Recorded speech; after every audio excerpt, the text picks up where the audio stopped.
Hello once again, people! So last time around we checked out, Darmak, and now we're checking out Dagger.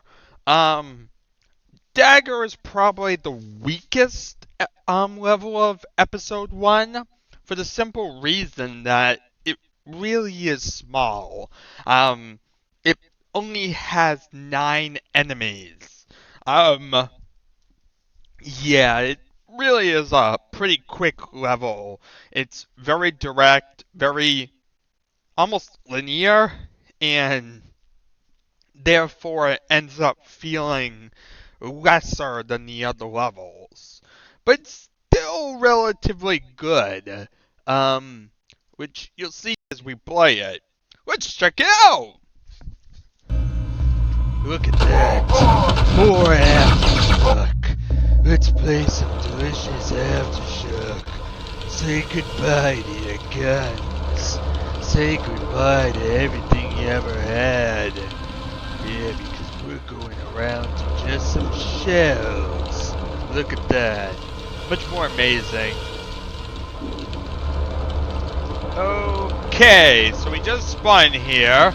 We have 2 ogres and some crates. So you see, as I said at the beginning, still has some nice design going on.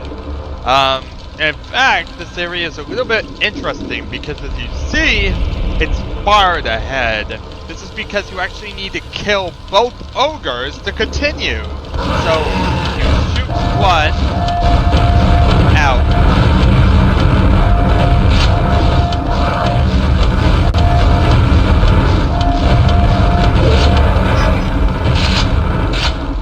Owie.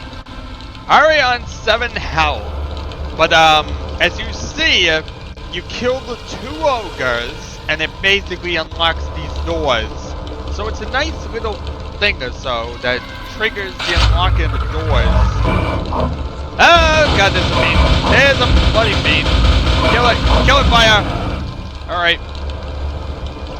Yes, you see, the one thing about there being only 9 enemies is that they decided to give you 9 tough enemies.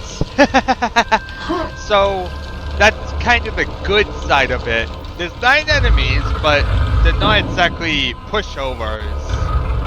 So it's a pretty painful level regardless of the fact that there's only 9 enemies.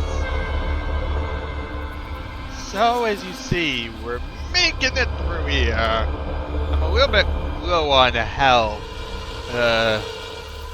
Let's see, can we like drop the pentagram? There we are. The lava doesn't have anything of use. I can drop in the lava here. You see nothing. I see nothing! Nothing at all! Some random rockets. Oh god. Like, I will have the firepower to kill this stuff. Okay, that's the start. Now this is kind of problematic. I don't exactly have any health. Quick, up here. I need like, not sure if I'm safe here. Oh god. Let's think for a second. This is gonna be a pain in the butt. Let's see here. Can I like find some help? This ain't help!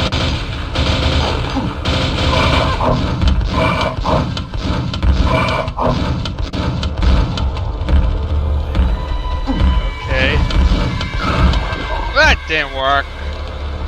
Had to try. Yeah, this is a level with no real help. So, hope you don't get too injured!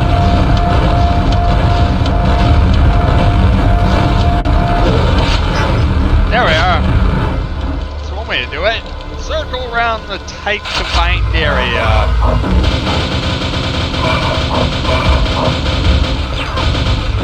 So you see, 9 enemies, but pretty painful level, especially from shotgun start. That's exactly the thing. It definitely is a pretty cruel level for 9 enemies. So, even if it is weak because it's small on enemies, it definitely feels pretty painful, which is definitely nice. Die already! Okay, down here quickly.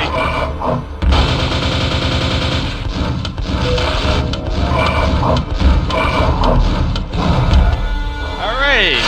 That's a bit of a start.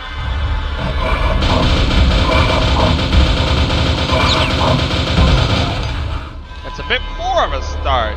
Double the dead fiends. A little bit of interesting lighting. Like a little candle here. Just a little off corner. Super nail gun! Double the firepower, double the fun. Double the fun, double the pain. Double the pain, double the meal. Sweet beans with every meal. Wait, no, what? I'm kinda confused how I got here, but we all pretend we know what I'm talking about.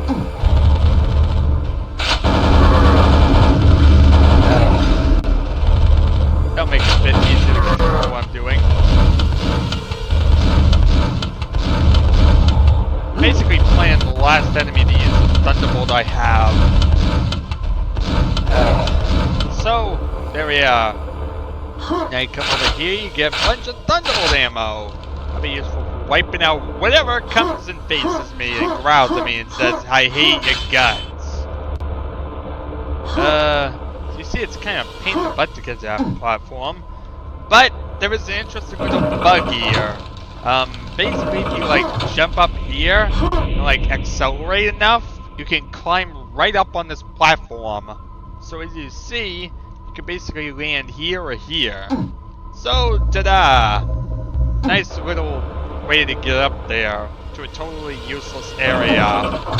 Oh, I didn't say it had a use. Anyway, there's nice little architecture with like the torches and whatnot.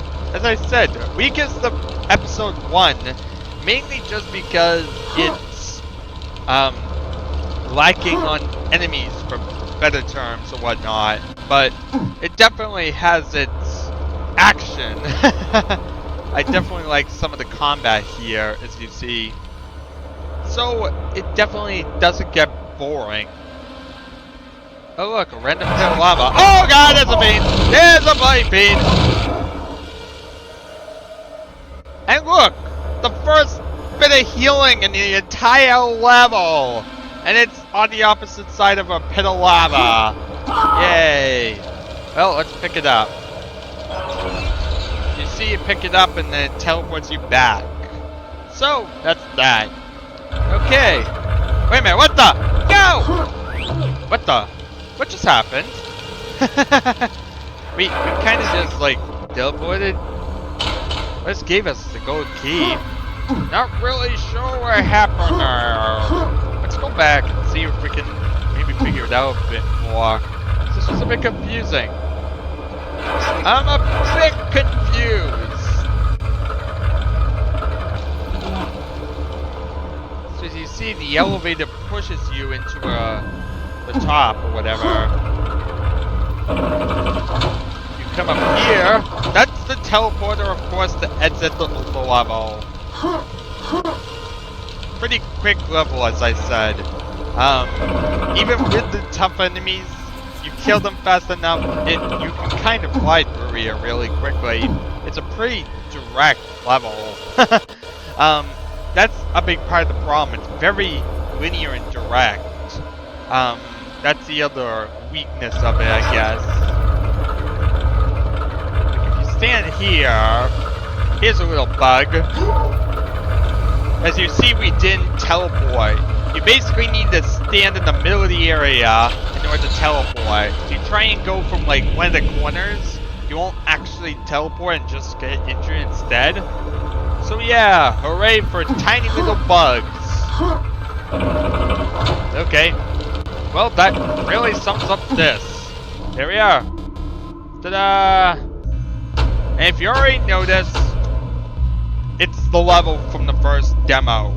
Fire Scorachio. I think that's how you pronounce it. Scirocco. Fire Scirocco. So yeah, next time around we shall play the level we've been seeing at the beginning of every single Aftershock video so far. But that'll be for next time. As I was saying, this isn't like the worst level at all. Not by far. Honestly, I like the fact that the entire level is made of tough enemies. There's not a single thing weaker than a Death Knight here. Um, and actually no, the two ogres, but ogres are the weakest thing here, which is pretty nice. But like I said, one thing is that it is pretty quick too, and it's a level that really is pretty direct in how you do it. It's go down a cycle, pick up gold key, go through door, the end. It just is almost too direct in a way, to a point that it feels a lot smaller and lacking, I guess, than, say, another level. Plus, it doesn't help 9 enemies makes it feel really small. um, so yeah, it definitely has its little advantages. Definitely we like combat. As you saw, it had some like bugs, but nothing that was game breaking. Um, and overall, it is still pretty good level just because of the combat, because it still has some nice detailing going on. Um, it just is the fact that mattered that is pretty much one of the smallest levels. Um, having 9 enemies, it really has a lot to do with the quantity of enemies. But this is a level that focuses more on the toughness of the enemies. You have few monster encounters, but each one is a really tough monster encounter, which works in its own regard, I do have to say. I do like the fights here. It feels pretty tough sometimes. Um, you definitely have to say, like, the Fiends definitely were like, that Fiend ambushing you or whatnot near the start, then another one later on. It definitely can get a little bit painful, especially since this level has no help besides over a pit of lava. So it's a very punishing and cruel level, if you really think about it. Um, it is quick and direct, but it also is quite painful. Um, and it's nice in that regard. It's nice to have a bit of a challenging level, especially for just the third level of the cycle. But yeah, it definitely, like I said, it looks small, I guess you could say, which, as I said, is kind of why I thought I had a flaw. But the more I think about it, the more I actually like how it was designed, just because of how it uses tough encounters more than just spam fest. Um, Honestly, you want spam fest, you go like Doom, and Doom will give you a bunch of enemies to kill that really serve no purpose whatsoever.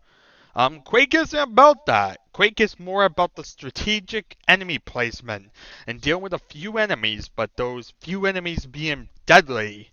And not 4 rot fish in the level. um, yeah, this definitely has that. It definitely felt like a tougher level, and I like it in that regard. So, yeah, it is quick, it's linear, it's direct, but it also has a nice challenge feel to it. I'm not going to say it's the hardest level of all time, not by a long shot. There are levels we'll check out later that are a lot harder than this, but it still stands to reason that this is a nice little tough level thrown right into the middle of Aftershock's campaign that is quick, but definitely has some pain value to it. Anyway, I think that really sums it up. Thank you very much all for watching. It has been an adventure, and I shall see you all next time.